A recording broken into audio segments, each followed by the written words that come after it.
কিরে সাক্ষী, তুই লন্ডন থেকে চলে আসলি কেন? বাবা আমার জন্য একটা ছেলে দেখো, আমি বিয়ে করব। মালিক দেখি দেখি। কাগজটা তোল। এই ছেলেটা কে বাবা? আরে ও তো আমাদের বাড়ির চাকর রামু। ভগবান তুমি আমার মেয়ের জন্য একটা ভালো পাত্র খুঁজে দাও। আমি স্বর্গপরী, সাক্ষীর বিয়ে হবে তোমাদের বাড়ির চাকর রামুর সাথে। অসম্ভব, আমি একটা চাকরকে বিয়ে করব। বিধির লিখন কেউ খণ্ডাতে পারে না। বাবা তুমি এক্ষুনি চাকরটাকে ঘর থেকে বের করো। এই রামু, হ্যাঁ মালিক।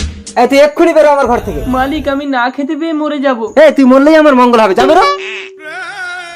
আমাকে বিয়ে করবে। পরি কোথায় তুমি? তোমার জন্য মালিক আমাকে তাড়িয়ে দিয়েছে। আজ 2 দিন আমি কিছু খেতে পাইনি।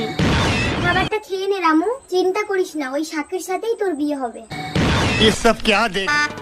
সাক্ষীমা দেখ, এদের মধ্যে কাকে তোর পছন্দ, তাকে তুই বরমালা পরিয়ে দে। একেই দে। বাবা এরা তো জম্বি হয়ে গেছে। তুই চলে আয়, তোকে কামড়ে দিলে তুই জম্বি হয়ে যাবি।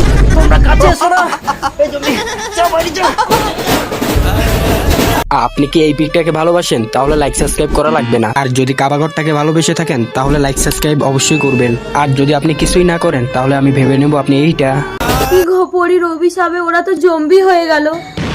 তাড়াতাড়ি সাক্ষীর বিয়েটা ওই চাকরের সাথে দিয়ে দে, তবেই ওরা জম্বি থেকে মানুষ হবে, নইলে অনেক মানুষ মেরে ফেলবে। সাক্ষী মা, তুই রামুকেই বিয়ে করে নে।